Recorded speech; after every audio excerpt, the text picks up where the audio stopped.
And welcome, fam, to episode installment number 4 in our series entitled Metaphysics On Yo Mind. And we're in the sequence where we are discussing the Bible and meditation.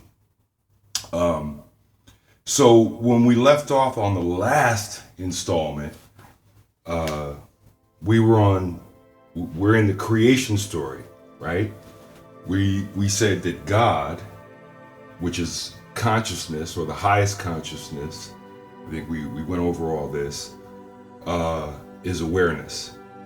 And again, if we're going back over the sequence of creation, when we said that God was consciousness, was awareness, and at the beginning was one, and then heaven and earth were created, one development that is added to the mix is that consciousness, which is aware of itself, God aware of him, herself, now does something that is again another first, which is what prompts God or consciousness to create heaven and earth and light. What is it? What would prompt you to do something in your life? Desire. So this first consciousness, this awareness, is aware of itself and decides to take this action. Well, that action has to be a desire. So what we want to keep track of as we go through all of this is the first appearance of certain concepts or principles. So we go from awareness to creation. Consciousness creates. What causes consciousness to create? A desire to create. That's going to be important when we get to the star of the show, which is you. That stick figure is you. And when we begin discussing the appearance of the human, we're going to come back to desire. It's going to become a very important concept. So awareness or consciousness desires, and then therefore decides, if we think about it in mental terms, to create. And the first creation is heaven, earth, light. And the way that it's written in Genesis 1, it's as if dark always existed. If you notice, he never said he created darkness. He created light to distinguish from the dark. So let's do a little exercise before we get into all of this stuff. Let's just say you're God. Okay? You're God. And you're infinite in all directions.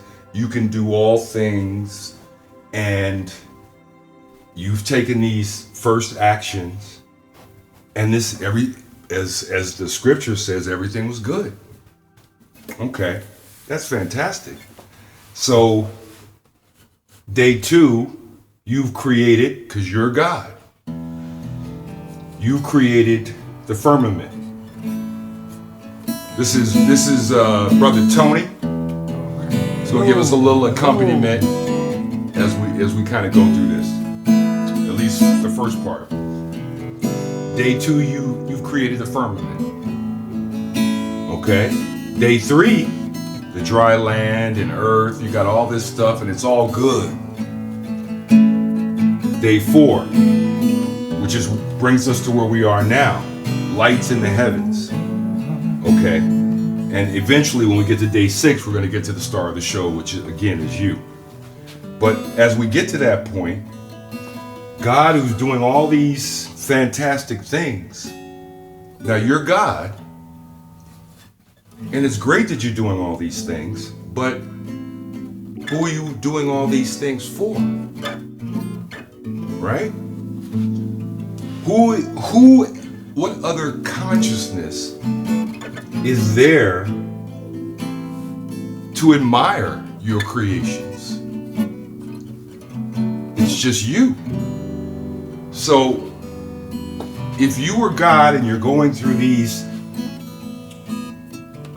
creations, at some point, would it be beneficial to you to have some other being or consciousness to recognize that you are God? Because how can you be God if there is nobody else?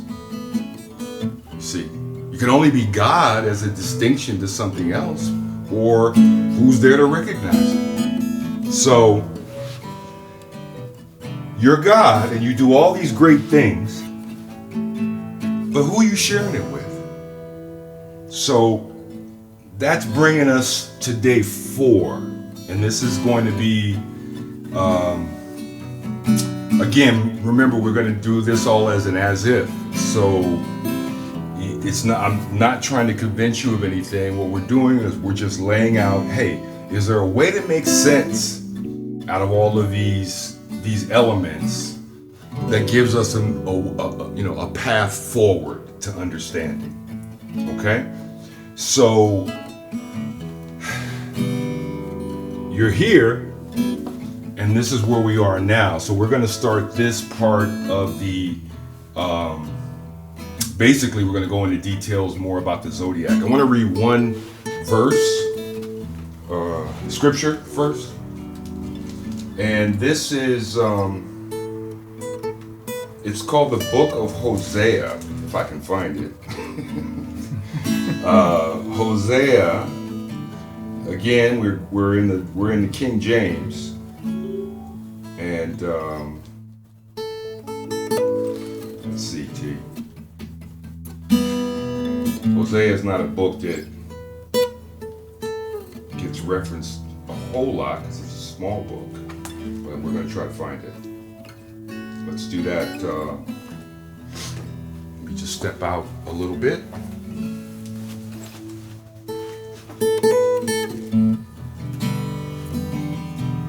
Oh yeah, yeah, yeah. Oh, oh, oh, oh, oh.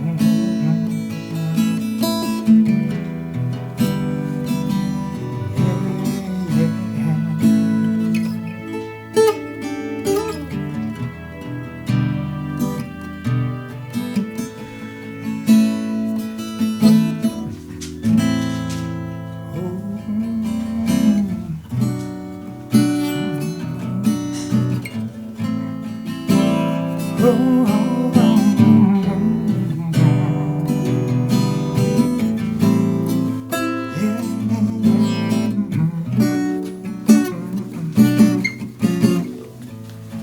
Sounds good. Sorry about that, I just had to step away. So we were going to Hosea chapter 4, verse 6. This is the book of Hosea. My people are destroyed for lack of knowledge. Because thou hast rejected knowledge, I will also reject thee. That thou shalt be no priest to me, seeing thou hast forgotten the law of thy God. I will also forget thy children. Okay, that was Hosea 4:6. And knowledge is not something that can be dismissed lightly, because with knowledge, it doesn't guarantee that your life is going to be any better. But if you can take knowledge and find the proper application for it in your life, then knowledge can be transformed into wisdom. But you have to have a basis for that. So I'm going to do one more because we're going into the zodiac. And I know, again, there are some religious people who going into astrology or the zodiac or all this stuff is antithetical to, you know, what they've been taught. And what we're going to do, again, as if, all I'm asking is you don't have to believe anything, but if you can follow the story as it unfolds, I believe you'll get a benefit out of it, irrespective of your stance on, you know, what you believe and don't believe. Because again, as we discussed before, nobody really cares what you believe, right? You can believe the sun rises in the west and sets in the east, but it doesn't. So what we're looking to try to do is, and which is why we talked about intuition. Intuition is about knowing within. It's not about thinking and intellectual processes. It's not about believing in something, whether it be a superstition or, you know, whatever you think might be something that has a foundation to it. When you're talking about belief, I think what has happened is belief, at least in today's age, no longer means what it originally meant. And this is just my opinion. And what I'm persuaded is that the word believe meant to live by, okay? Because saying you believe something but you don't incorporate that into your being, then who cares what you believe? But if you live by something that you may not have, you know, evidence for, at least you're living by your belief. So just a little distinction that I thought could possibly kind of shed a little light on why, you know, we want to gain knowledge. There's nothing bad about knowledge. So Colossians 1:26, this is one of the books of the so-called Apostle Paul. Colossians 1:26. Even the mystery which hath been hid from ages and from generations, but now is made manifest to his saints. Okay. I'm reading that because, again, we talked about that esoteric is hidden. Exoteric is outer. So, you know, Paul, the Apostle Paul, is acknowledging that there's a mystery here. There's something that's been hidden away, but it will be revealed at some point to you know, whether you want to believe to the individual person or to the collective. My personal persuasion is that it's always the individual first, and then the collective follows.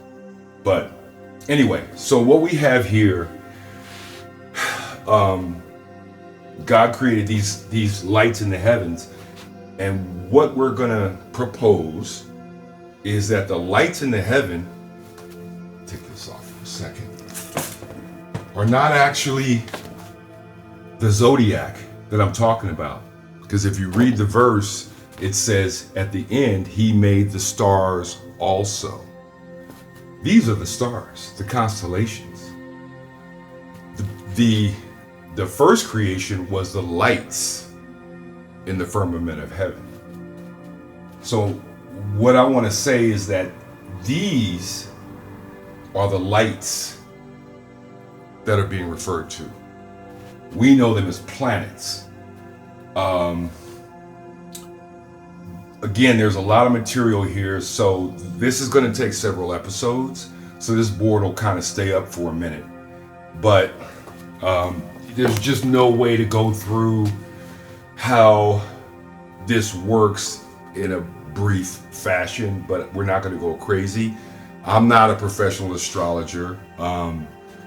So any of you really solid astrologers that might be checking this out, just understand that all we're doing is trying to give an outline to people so that they have an understanding that astrology isn't something to be afraid of. No one's saying you got to go out and, get involved in it. But what you want to do, in fact, I believe it was Einstein. Einstein supposedly once said, condemnation without investigation is the height of folly. Okay? So you can't, it's probably not wise to condemn something just because somebody that mentored you or told, church or school, whatever, family, oh, don't stay away from that. It's this, that, and the other, it's fortune telling.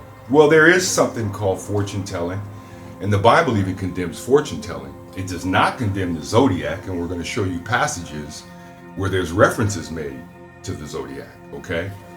But the fact that there's bad astrologers doesn't condemn the study, just like a bad doctor doesn't condemn medicine, a bad lawyer doesn't condemn the law, a bad plumber should not cascade across the whole profession of being a plumber. So just understand that there's going to be a mixed bag in everything. You got good aspects and things that are quote unquote not so good. So these guys we're going to call the lights in the heavens. Obviously you can see the sun. Sun is so large that you only see the edge, because then it's showing the orbit, the planets and the plane, because remember these are called planets, the plane that they occupy, right? We've sure that many people have already done, in school or whatever, you've done basic astronomy, so this is the sequence. Earth is here, the closest planet to Earth is on either side is Mars and Venus, and so on and so forth. Astrology, or the zodiac, there's a couple of different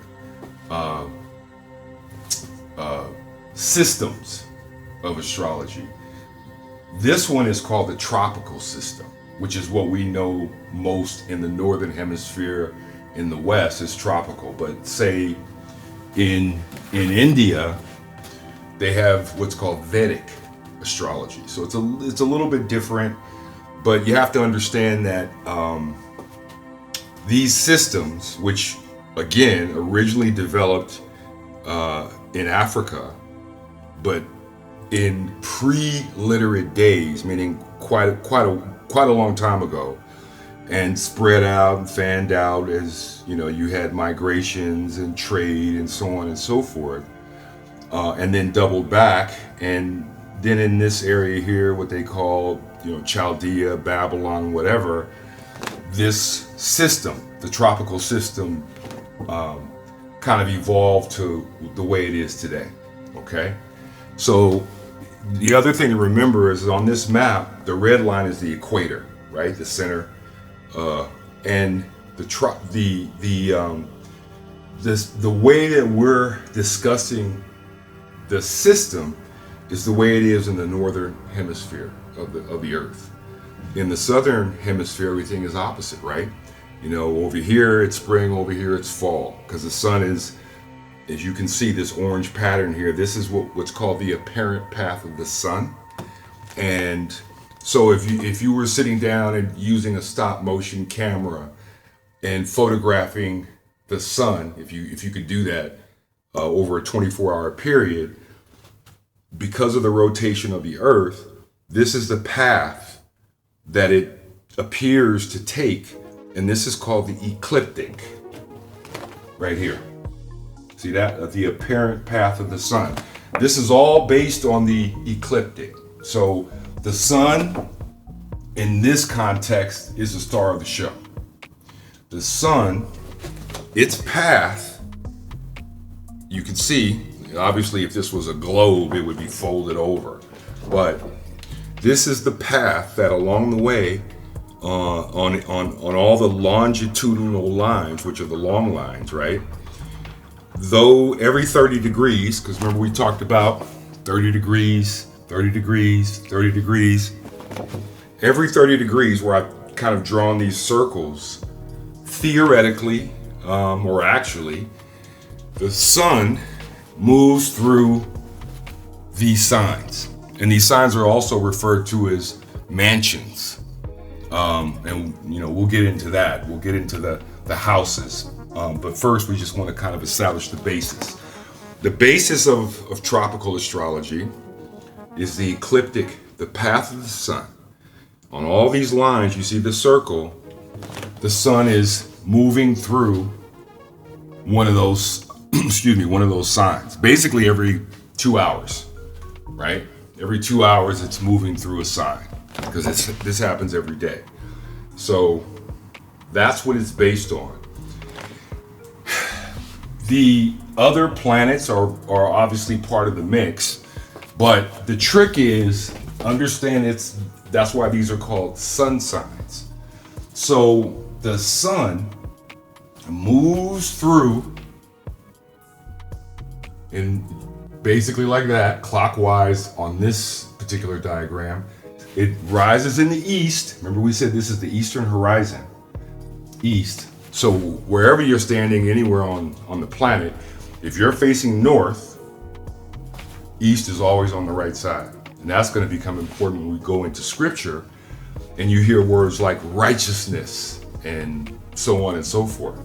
So again, we want to try to keep these installments short. We're going to come right back with picking this up, but I just wanted to kind of give you kind of an overview that astrology is based on the position of the planets.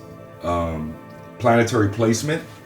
The sun is numero uno because he is the one that basically determines your sun sign. Wherever the sun is at the time and date and location that you were born is going to be your sun sign. So it basically just means, hey, if you're born March 23rd, you're what's called an Aries. Why? Because that's where the sun is at that time of the year in that first part of spring. On the solstice. I'm sorry, on the equinox right here. Solstices would be these, right? We have the winter solstice, the summer solstice, because remember we said we have spring, summer, fall, winter. Okay. So equinoxes eat like this, solstices like that. And before we go, see how the sun moves?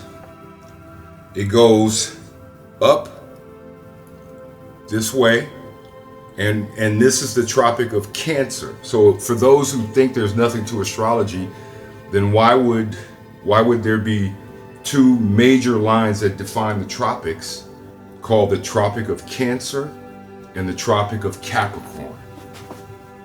Bang, bang. Why would the the meridian be called that? In the middle we have the equator, but then we have up here Tropic of Cancer, Tropic of Capricorn. Okay. So we're gonna fold down on this one right now, and we're gonna jump right back into it. So once again, please, thanks again for tuning in, or I'm not in radio, but for I guess logging on or whatever you want to call it. And we're gonna go deeper into the zodiac in installment number 5. Peace.